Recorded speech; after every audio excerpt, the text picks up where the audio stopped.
And get ready to dive into the heart of local sports action. Broadcasting live from the heartland of Missouri, welcome to the SEMO Scramble on SEMO ESPN. It's now time to catch up on the latest local highlights, in-depth analysis, and interviews from the Boot Heel and beyond. Here's your host, Rusty Hendricks.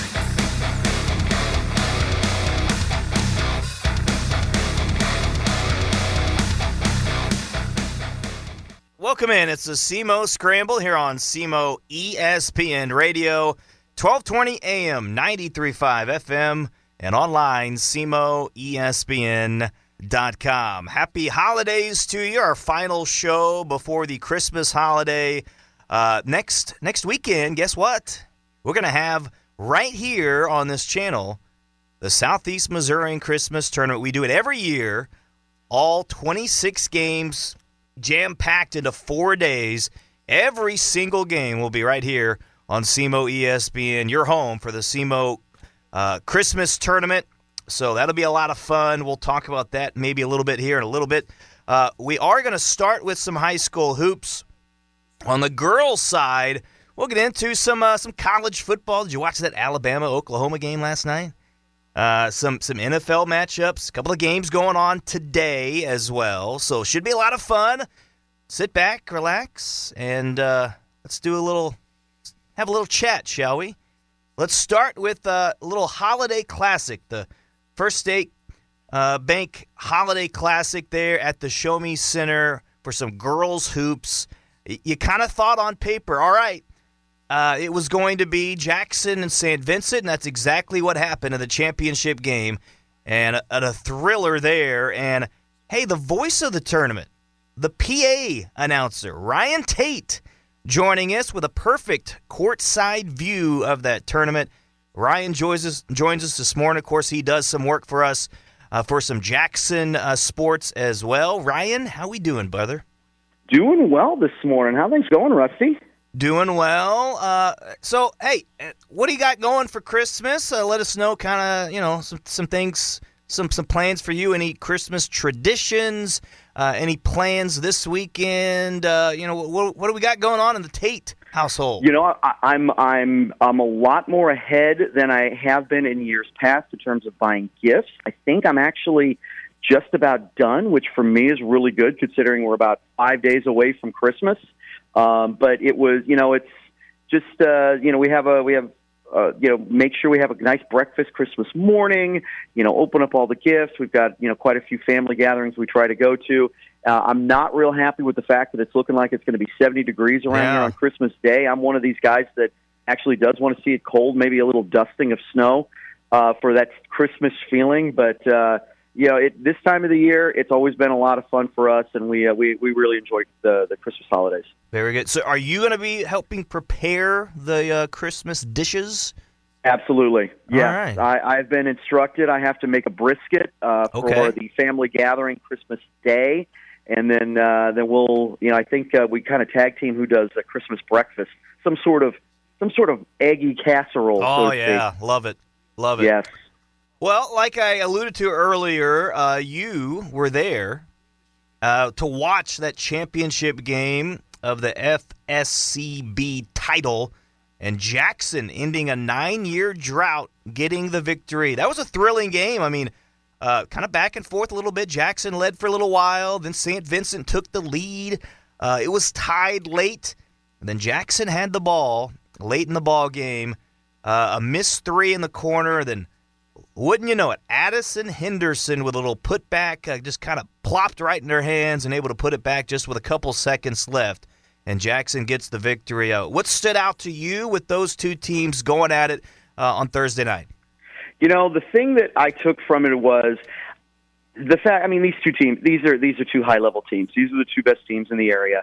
They have been the last couple of years. They played last year in the championship game of the First State Community Bank Holiday Classic that St. Vincent won.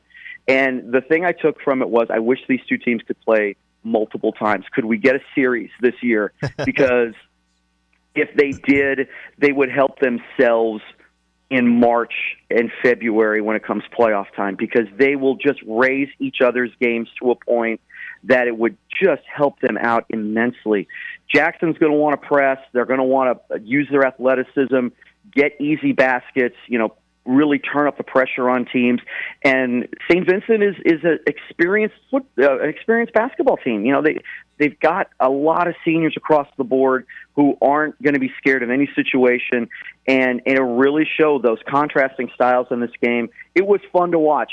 It may not have been a high-scoring game on the scoreboard. It was almost a rock fight early on. Nobody could really make anything, but you could tell that this was a high-level basketball game, and it was a lot of fun to watch. First time the Rubel twins, Tate and Bree, have lost to Jackson in their career, so that's a crazy stat line. In fact, all the Rubels, you have those two, you have Tori and Lexi. I believe that was only the second time that any of those Rubels have lost to Jackson, only the second time in their entire illustrious career, so that's kind of a crazy stat. Is Kate Deck the best player in the area? It was Aubrey Emmendorfer did a really good job defensively against her. I thought that the rest of the Jackson team, that I thought, Addison Henderson coming back and she was in concussion protocol, so this was her first game back in about a week or two. She played really solid after getting her feet underneath her early on. You could tell that she'd been a little rusty, but she came back and was really able to do what she does, which is slash to the basket, get some rebounds, obviously get that late rebound and that putback. Laura Dory played really well inside. I thought she did a solid job of getting them some interior points. I think she finished with either 8 or 10 points, which may not sound like a lot, but when you only score 40, there wasn't going to be any high-scoring moments or high-scoring players for really any one of these teams. I thought Kate Rubel had a really solid game inside for St. Vincent. Both these teams are just really good. Yeah. They are just so good, and they make each other. They bring out the best in each other, and I've seen that the last couple of years. I agree. Fun matchups, like you said. You just wish that you'd be able to see it again down the road. But again, 40-38, the final score there, the championship game, Jackson over St. Vincent, kind of getting revenge a little bit after St. Vincent picked up the victory last year. A couple other teams I want to talk about. We saw Chaffee get a nice win. There's a lot of talent there with Chaffee, some good young players. Of course, they are across multiple sports, Carly Ann Kasu and different play. What do you think about the Chaffee Lady Red Devils? I was really impressed with what I saw from Chaffee. They are a really solid basketball team. You get Carly Ann at the top of any kind of defense, and her athleticism is just really intimidating. But Kirsten Arnold down low had a really solid tournament. Was an all-tournament player. They got a lot of really solid baskets. Millie Carroll was able to put in some baskets. Stretch the defense. Make some outside shots. Bailey Robertson twisted her ankle against Jackson, had to go out, came back in, and then played in the third place game. I really like that team. That is a fun team to watch and one to keep an eye on locally. And all the coaches knew it. I mean, they were the 3 seed in this tournament. Another team, Delta. They've been fighting through some adversity, some injuries early on. Grace Ansel is one of their top players, missing Raylan Nanny, hope to get her back sooner rather than later. But, Delta, even despite, losing there to, in the early round and then, kind of fighting back, getting a nice win to kind of end the tournament, they're still a really good team in Class 1. Yeah, they really are. Grace is such an excellent all-around basketball player. Watching her these 4 years grow and develop as being, a role player early on those really, really good state, Final Four type teams for Delta, to where now she is the focal point of that offense and the defense. And she does such a good job on all aspects of the game where it comes to rebounding. She can score the basketball. She really is the spearhead of that team. And it's a different Delta team. I was talking with Coach David Heeb about it. It's not the 94 feet of hell necessarily, right, where they're going to put that zone press in front of you and run you out of the building. They're gonna still pressure the basketball.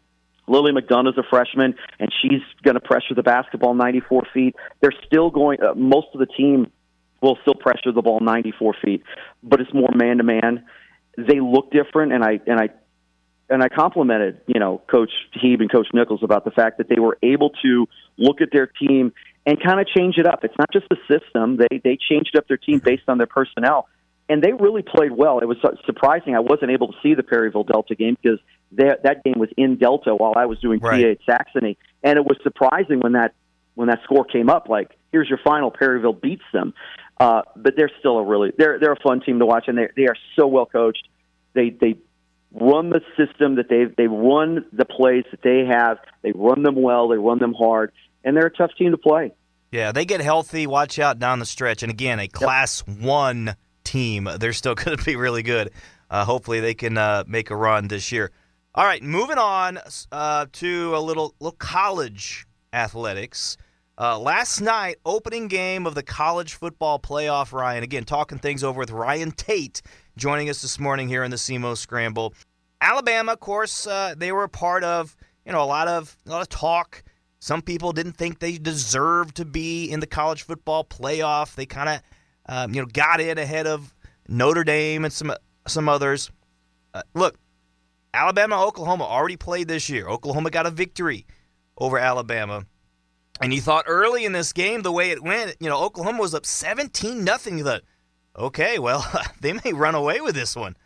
But to their credit, Alabama stormed back. And to me, this was kind of the turning point in the game.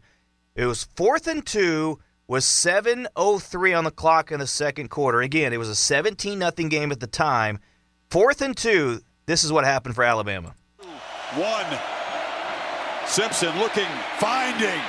Brooks still fighting, diving for the end zone. Alabama, 4th down, touchdown to get on the board.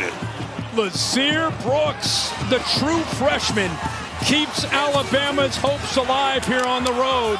Good job of getting the ball out. Remember, he's empty. He's got 5 offensive linemen. That ball needs to come out fast. Good job of getting behind the big tight end Cuevas. Really well-designed play. And how about the effort? 3 broken tackles to not only get the first down.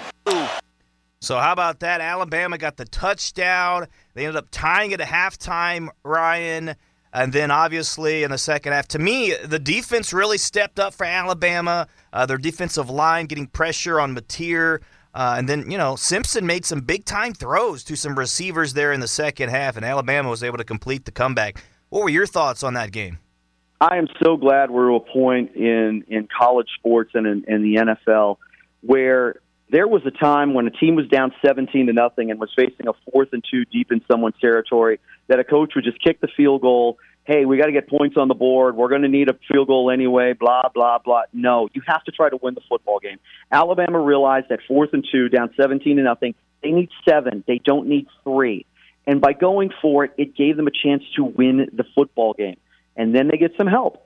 Oklahoma's punter drops the punt on the next drops the snap on the next possession. Alabama's able to get the field goal, and then they get the pick 6, and before you know it, it's 17-17. I was along with a lot of the other people. I was surprised. I wasn't surprised Alabama made this tournament. I mean, they're Alabama. I was surprised that for the longest time we were talking about Notre Dame and Miami, and nobody really threw in, why is Oklahoma in this tournament? I know they were up 17-0 against Alabama. I get it. I also go back and look at their schedule, and it's not like Oklahoma has wins on here that look absolutely great as the season went on. And I was really surprised that there never was any talk about why Oklahoma is in this tournament. For that matter, I mean, we'll get to them later. Ole Miss lost their entire coaching staff, or most of their coaching staff, and they were never brought up in the conversation of, hey, should Notre Dame be in this tournament? Should Ole Miss be in? They were automatically in. I never understood it. And last night, Oklahoma, despite jumping out to a 17-0 lead, kind of showed the limitations that they've had all season, and they ended up losing the game at home. And I was surprised that they gave up that many points because their defense was really, really good. But last night, Alabama turned it around on them, and Alabama outgained them by 200 yards the first time they played, and they outgained them in the second half and really pulled away last night. Yeah, and I'll be honest, Indiana's the number 1 seed.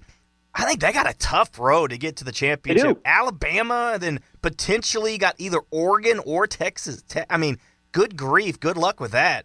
No tough kidding. card there. But, hey, 3 games today. You got Oregon, James Madison, Tulane, Ole Miss, Miami, A&M. Any upsets?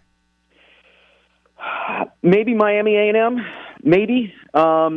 A&M got fat on the bottom half of the SEC, and if you want to make the argument that the bottom half of the SEC is better than most conferences, okay, I'll listen to you, but I'm still not buying the fact that beating up on the Kentuckys of the world or the Mississippi States of the world necessarily make you a better football team. But Texas A&M gets a home game.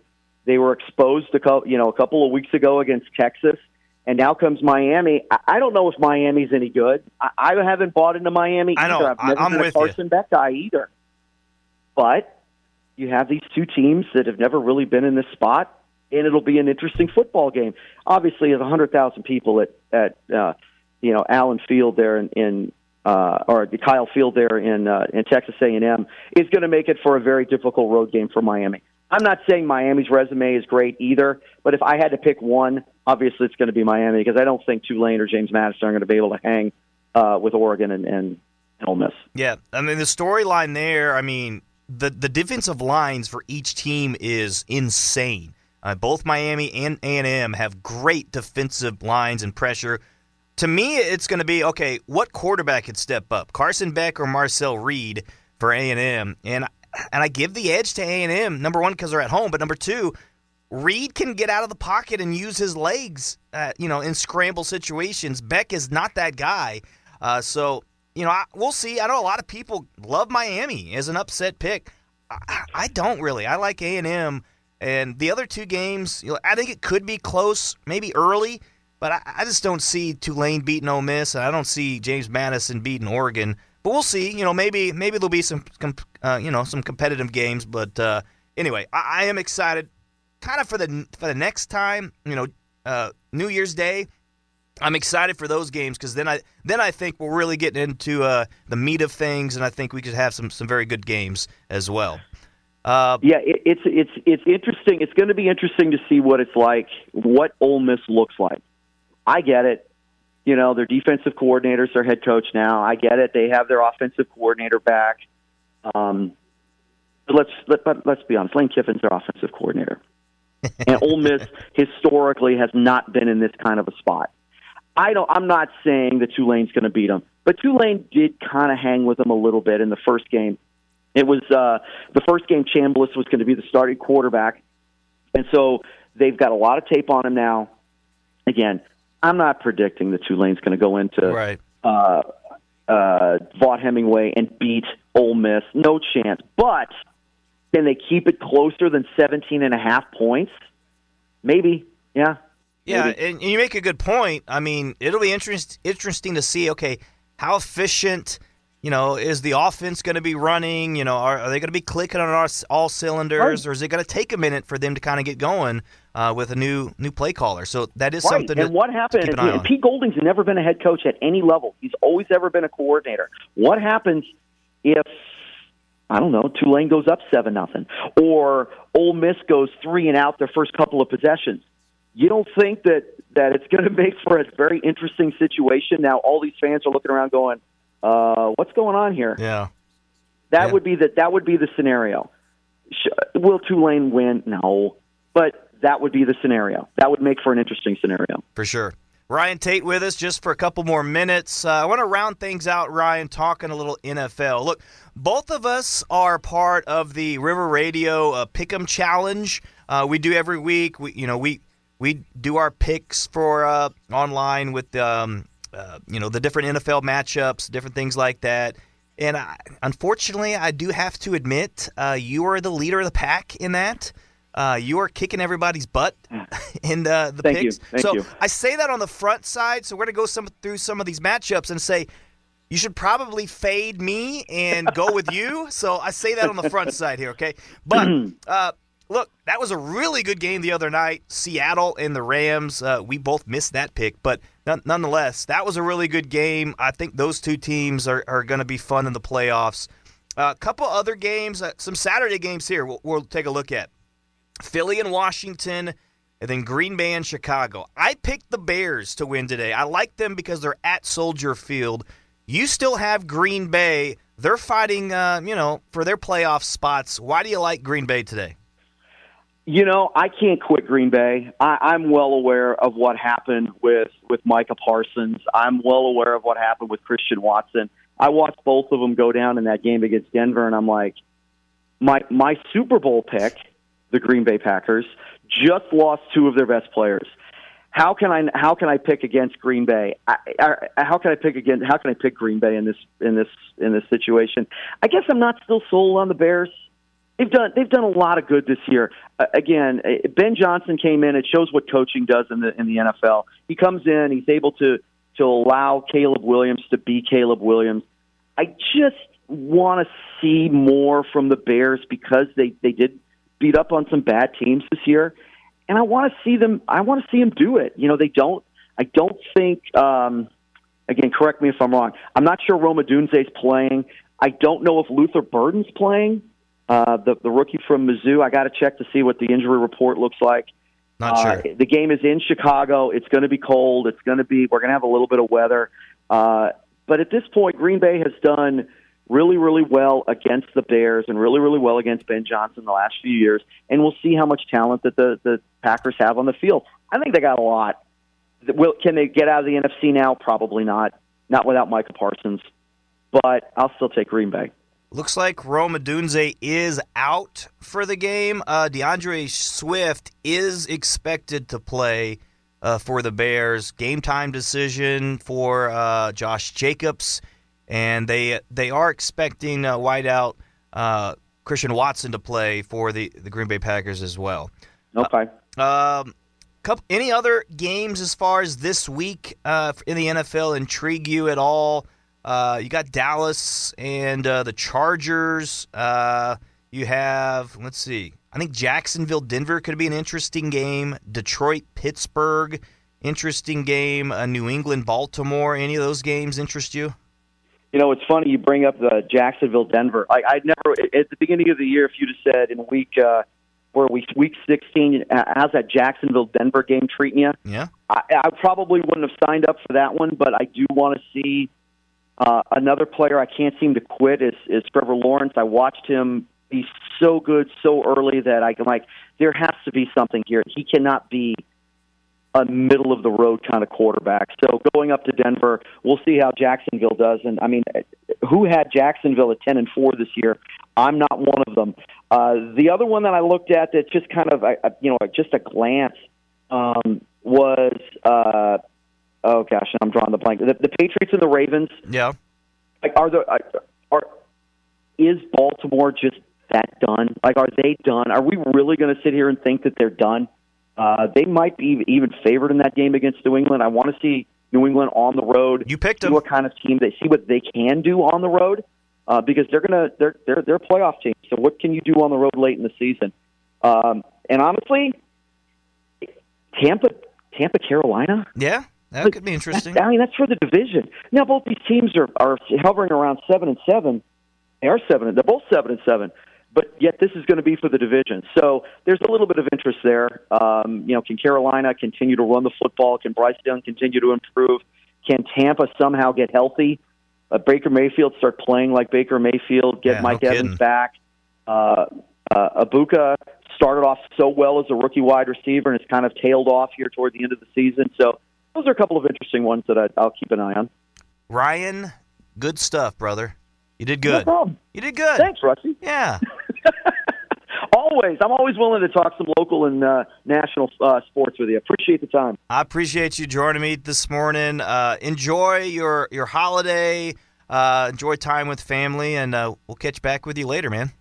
Sounds good, Rusty. Happy holidays. Merry Christmas. All right. That is the one and only Ryan Tate. Appreciate him for joining us this morning. Again, he does a lot of work for us for some Jackson sports, some football and basketball, and also helping out doing some PA work for SEMO, doing some PA work for some of these tournaments, including that FSCB tournament for girls basketball, as we talked to him about that at the beginning of the show. All right. We're going to take a break. When we come back, we're going to talk some SEMO hoops. Got a game today in Tennessee. We're going to talk some more high school hoops, but on the boys' side. So that's all coming up. Stay with us. SEMO Scramble on SEMO ESPN.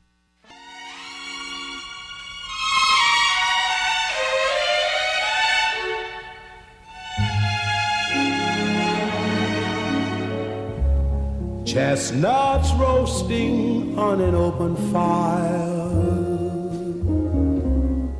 Jack Frost nipping at your nose, Yuletide carols being sung by choir, and folks dressed up like Eskimos. Everybody knows a turkey and some mistletoe. Oh, a little Nat King Cole to bring us back here, the King of Christmas. Hope everyone has a safe and happy holidays. Merry Christmas to everyone here at not only in our area, but surrounding and in our country, around the world. So again, just Merry Christmas to everyone, and again, spend time with the people that matter to you, your friends and family. Very important. All right. Did you watch the fight last night? Jake Paul, Anthony Joshua. Jake Paul, popular guy. Not a lot of people, I think, had the money on him. But, hey, it went for a while. 7 rounds, but finally Anthony Joshua getting the big KO. And this is what it sounded like last night. And even if he does land his best shot at the moment, not that much is going to happen. And it almost, there's a left hook. Another right hand! Down goes Paul! 6, 7, 8, 9. Mamma mia! It may have taken a little bit longer than everyone expected, but AJ gets the KO in round 6. Round 6, excuse me. Anthony Joshua getting it done over Jake Paul last night. You think Eric Shawn was watching that?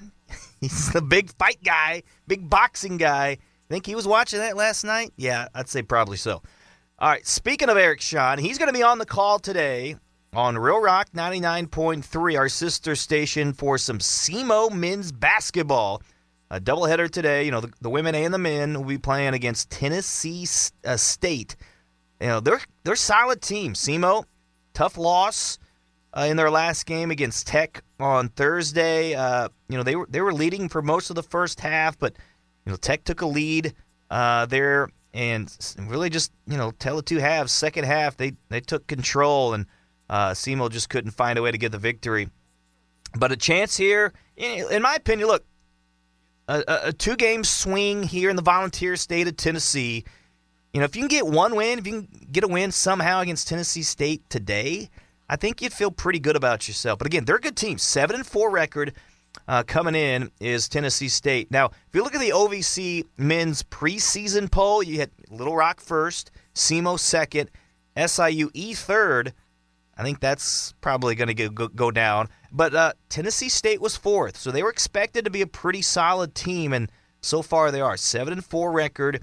Last meeting a year ago at SEMO, it went to overtime. SEMO got an 89-87 victory a season ago, and big Rob Martin, Big Shot Bob, was able to help them get the victory last year. They don't have him this year. Who's going to be that guy to step up? I'll tell you what, though, one guy I have been impressed with, Luke Almodovar. I mean, he's the real deal. Coming over from NAIA, St. Francis, he's shooting the ball well. He's a guy that can slash, get to the rim. He's been able to get some rebounds for them as well. So again, it'll be interesting. Can we get some other guys to step up? We did see B.J. Ward, 19 points, leading them the way on Thursday. Got to have him. But I think the big key right now for SEMO, you got to have their backcourt. Their frontline guys, their bigs like Elliot Lowndes, David Idata, Troy Cole Jr., some of those guys, Trey Sadler potentially off the bench. They're going to need to provide some good minutes for SEMO, I think, especially during OVC play. And then Brendan Terry as well. But you're going to have to get, again, to me, some better minutes, some of those guys in the interior for the Red Hawks going forward. But so, again, it'll be a tough game against Tennessee State. Can SEMO find a way to pull off a victory? So Coach Korn, 8-3 against Tennessee State in his career, but he's facing off against a new head coach here today for Tennessee State. You ever heard of Nolan Smith? Nolan Smith was a former guard at Duke University. Played a lot of high-quality minutes, played for Coach K. Then got into the coaching there, and then ended up being an assistant coach at Memphis under Penny Hardaway before he ended up becoming the head coach this year for Tennessee State. He's got the pedigree there. You know his team's going to be coached up. Again, 3:30 game today. You can hear it on Rural Rock 99.3. Again, I think they're going to have to hit some threes. Going to have to do a good job on the boards defensively as well, limiting Tennessee State. They've got a couple of good players. A guy returning who is a preseason All-OVC player, Aaron Nkrumah. He's a senior at Tennessee State. He's a guy to pay attention to for sure. You got, Khalil London, Carlos Williams as well. So they have some good players at Tennessee State. Again, for SEMO, if they play well, I like their chances, but they're gonna have to play well and kind of limit some of the runs for Tennessee State here today. All right. We're going to take another break. When we come back, we're going to jump back into the high school basketball swing of things. I'm going to give you kind of my predictions for the Southeast Missourian Christmas Tournament that'll be starting on the day after Christmas, okay? So a week from yesterday. And then give you some scores from last night, some of the games of note, maybe some eye-openers from last night as well. So stay with us. SEMO Scramble continuing next here on SEMO ESPN. Merry Christmas, I wish you a Merry Christmas. I wish you a Merry Christmas and a Happy New Year.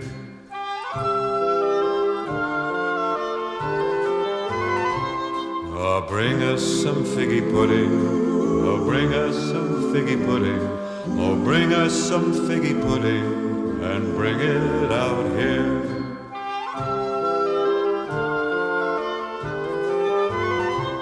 We won't go until we got some. We won't go until we got some.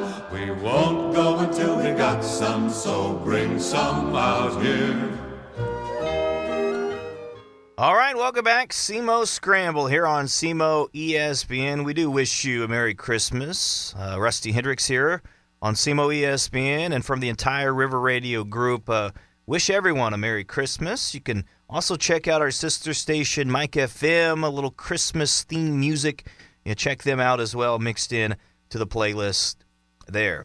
All right, speaking of Christmas, are you excited for another edition of the Southeast Missourian Christmas Tournament? Let's preview that real quick before we get into some of the scores from last night. Jackson, the number 1 seed of the tournament.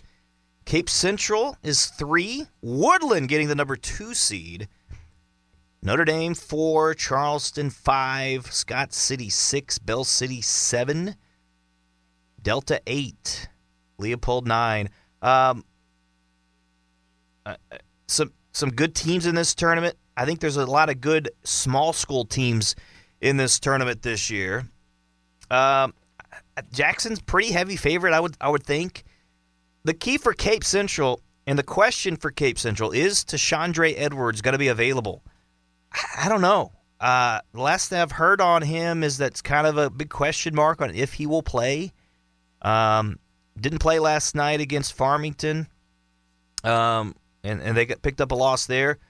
They're totally different if they don't have Tashandre Edwards. So, look, I like Jackson in that side of the bracket. They would likely play either Notre Dame or Charleston in the semifinals of that tournament.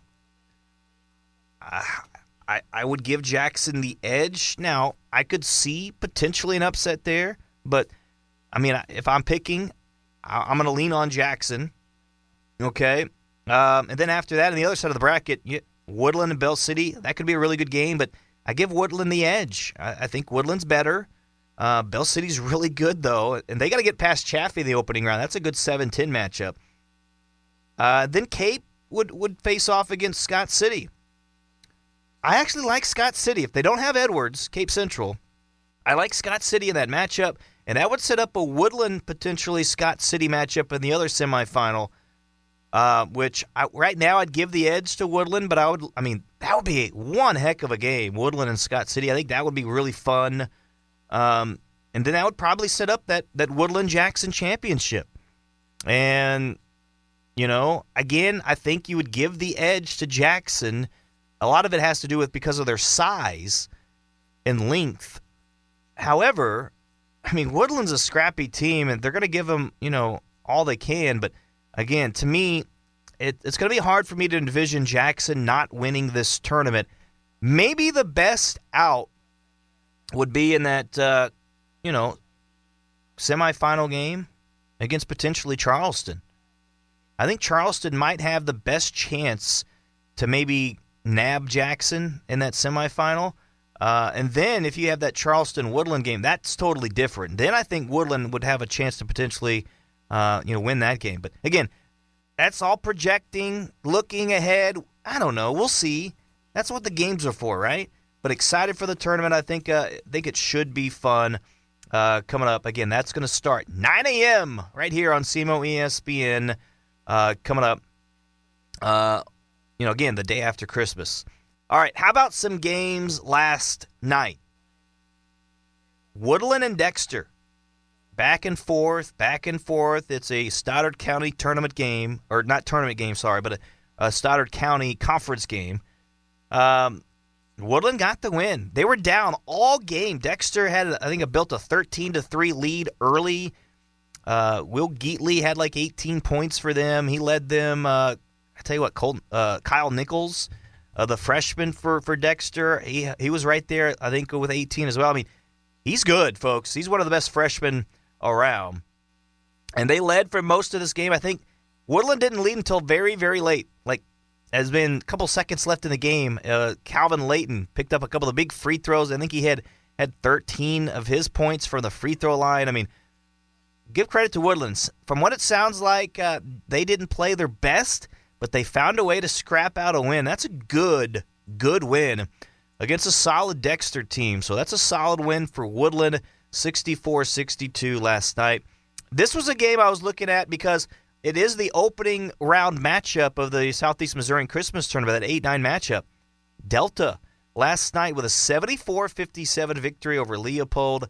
I told you early on, I don't know if I was the first, but at least one of the people talking about it. Delta, man, I was telling people, I said Delta, I said Chaffee, I said they were my sleeper teams. Bell City as well. They're my sleeper teams going on into the season. And I'm still high on Delta. I want to see Delta Bell City later because that's a district opponent and potentially could decide a district championship in Class 1 in their district. Delta's good with Paxton Hornbuckle, with Ryan Jeffries, Isaiah Berry. That trio's really good for Delta. They can get up and score for head coach Toby Heeb. Leopold's are a solid team. Leopold is a solid team as well. You got Preston Campbell that's back. He's a really good player for Leopold. Tommy Biesink as well. So 74-57, that's a really good win. Really good win for Delta and a statement win last night. Chaffee with an 86-39 victory over Scott County Central. I talked about it a couple weeks ago, but Chaffee, kind of a slow start to the year. If they get their feet wet, some of their guys getting going a little bit. Nolan Fowler, Reichman. You have again, maybe you could even say the best player of their team, McMullen. That's a good team in Chaffee. They just got to get things in the groove, get working a little bit, get on point. But Chaffee, nice win over Scott County Central. Charleston with a victory, 70-56 over Kennett. A good bounce-back win for them. This was another game I was interested in because Puxico, kind of their first test of the year. They haven't had a ton of tough teams on their schedule. Puxico defeating Thayer last night, 59-46. Puxico, one of the top teams in the state in Class 2. Thayer, they are a very good team as well. They've been a very good program over the years. And they get a nice win. A 13-point victory over Thayer last night was Puxico. Landon Burchard, we're going to have him on the show at some point later on in the year. He is the real deal, maybe the best guard in the entire state, as for his size, a class. But, I mean, he is one of the best, no doubt, in our area. But, again, that's a good win over Thayer. Kind of, again, the first test. They're maybe feeling slighted a little bit. I know we haven't talked much about it on this show because, we focus more on the Southeast Missourian Christmas Tournament. But part of the Bloomfield Christmas Tournament, you have Dexter, the 1 seed, Puxico, the 2 seed, and maybe feeling slighted a little bit, getting that number 2 seed after winning that tournament a year ago. Maybe they got something to prove to people and say, hey, we are still really good, and we are still planning to go back to state. So that's on the mind for Puxico. Bryant Fernetti does a good job for them, and again, that's a good win last night. Arcadia Valley with a 62-44 victory over Saxony Lutheran. A little bit of a struggle this year for Saxony, but Arcadia Valley is a pretty solid team as well. Park Hills 65-42 over St. Paul Lutheran. Bismarck with a victory over Meadow Heights 64-48. This is a good win. Scott City, I was interested in this one as well. Scott City defeating New Madrid 77-49. Scott City with a victory.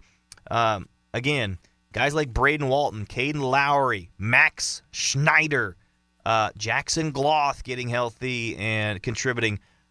Scott City is a team to watch. They're not getting a lot of publicity. Not a lot of people are talking about Scott City. I'm telling you, they can make a run in the Christmas tournament. Again, if there's no Tashandre Edwards, bet the house on Scott City. I like that coming up. And again, I want to see that Scott City Woodland matchup at the Christmas tournament. That's what I really want to see. New Madrid's a good team. One of the best guards in the area, Jaden Williams. He's averaging over 20 points a game for New Madrid. Held him in check a little bit last night. Again, 77-49. It's a pretty good win. New Madrid's not a slouch, not a bad team. Scott City got a good win. Jackson, 65-45 over Festus. I think 4 players in double figures for that one. Will Thomas, John Ernst, Ty Forrest, Jory Toma, all with at least 10 points in the game. And that's the key, I think, for Jackson. Spread the wealth, have a number of guys contribute.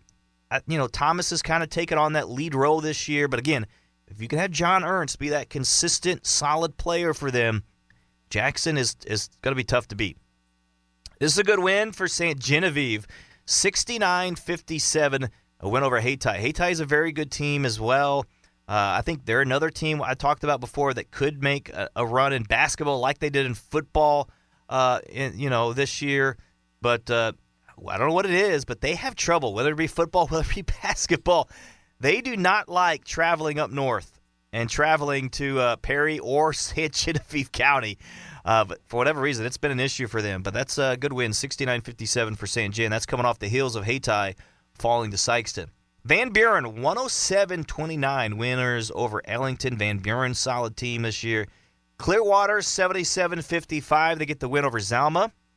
Hey, good win for my alma mater, Advance Hornets. They get a win, 63-56 over Bloomfield. Pretty good win there.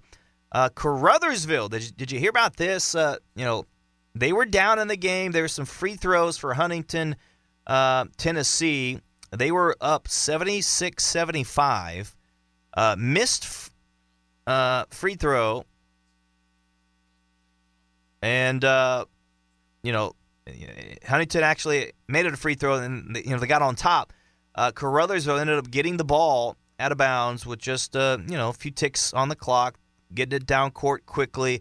They take a shot, miss, got an offensive rebound, miss, got an offensive rebound again, and a putback at the buzzer, and a buzzer beater to get the victory, 77-76. Caruthersville getting the victory over an out-of-state team, Huntington, Tennessee. So good win there. East Prairie, 69-34 winners over Oak Ridge. This was a really good game in 3 overtimes. Kelly getting the win over Perryville, 77-73. Good win there.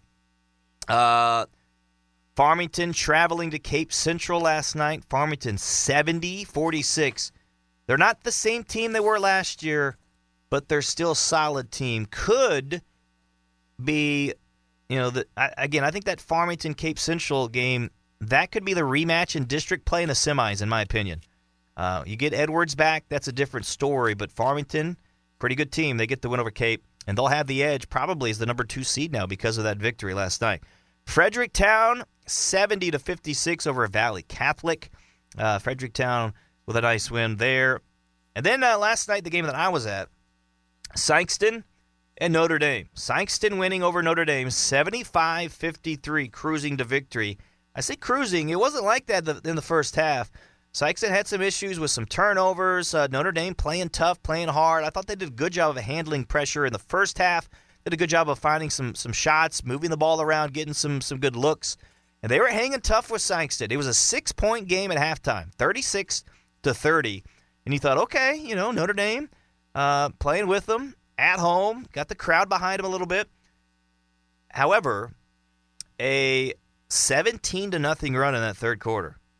Notre Dame only scored 3 points overall in that third quarter, and after the third quarter, it was over. Sikeston took well control of the game. They increased their pressure. Notre Dame did not handle it well. They stopped hitting shots, and, well, things trickled away from there. But the big story from last night at Notre Dame, we saw last year Colton Johnson for Notre Dame breaking the record for the most threes made in a game for Notre Dame. He had 10. Well, we had another one last night at Notre Dame. I don't know what it is, but some guys are shooting it well at Notre Dame Regional High School. But it was Kobe Thomas, who just coming off that SEMO Conference MVP. And Kobe Thomas with 10 made threes last night. He had 7 of them in that third quarter. He didn't play the fourth quarter. I mean, he could have had more. But Coach Hollifield took him out after 3 quarters after they were up big. But 10 made threes for Kobe Thomas. He had 39 points, a career high for him there as well. So that those 10 made threes broke the Sikeston record previously by Dominique Dyes, who had 9 made threes back in 2016. Dominique Dyes was one of the best shooters I ever covered. I covered Sikeston during that time, during that stretch, and Dominique Dyes was dynamite from the outside. He loved the corner three. That was kind of his shot. Kobe Thomas was making it from everywhere last night. One of the threes that stood out to me in that third quarter, he had it on the right wing a little bit, dribbling with it, crossover. All of a sudden, between the legs, crossover. He did a step-back three, NBA range, nothing but net, nailed it, and he got fouled, a 4-point play on me. That was amazing. Kobe Thomas last night was something else. He could not miss. He was really, really incredible. And again, going back to Dominic Dyes, he has the career for most threes ever in a career at Sikeston. And he broke a record at Williams Baptist University when he played as well. He had the most threes. He had 10 threes in a game there, and he had the most career threes at Williams Baptist, broke the record there too. So that tells you how good of a shooter he was. And Kobe Thomas, what he was able to do last night. And Coach Hollifield a couple of weeks ago talked about he might be the best shooter he's ever had coming in his program. And you think about Dominic Dyes, you think about Peyton Howard, you think about his own son, as well, and Will Hollifield. I mean, he's had some good shooters back in the day. Kobe Thomas, one of the best he's ever had, according to Coach Greg Hollifield. So high praise there. Sikeston's good, folks. Number 3 ranked team in the state in Class 5. They are good. They're still to be reckoned with. All right. Clarkton Christmas Tournament. You had Clarkton defeating North Pemiscot 79-14. Greenville with a win over Portageville 38-33. Malden, pretty good team this year. They were the number 2 ranked team in the tournament.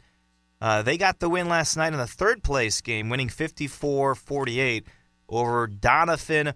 And in that championship, it was South Pim and Risco. Risco, the number 3 seed, South Pim, the number 1 seed, and South Pim with a 60-58 victory in the Clarkton Christmas Tournament last night. South Pim, a pretty good team this year as well. That's a team to look at in the Bloomfield Christmas Tournament. All right, we'll take one last break, and we'll round it out next here on the SEMO Scramble. We'll be right back.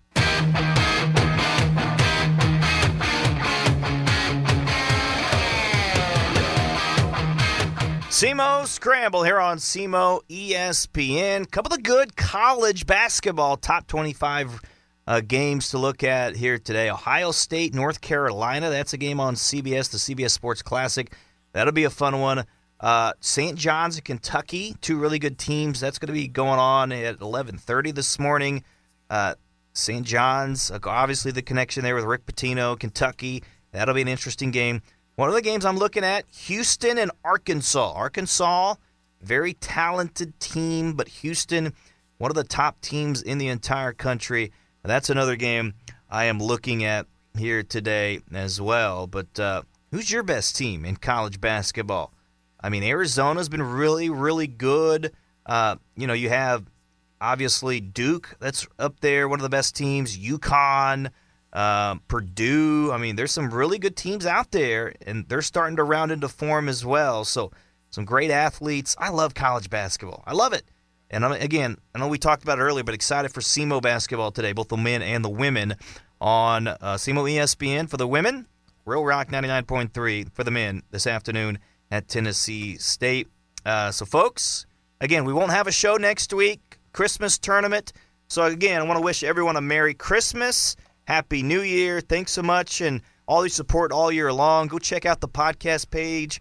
Give us some likes, some listens, and check us out. And just download it whenever you download on your or listen to your podcast. Make sure and have us as one of your favorites. And maybe next year you can have them on your Spotify hit list or whatever your mix.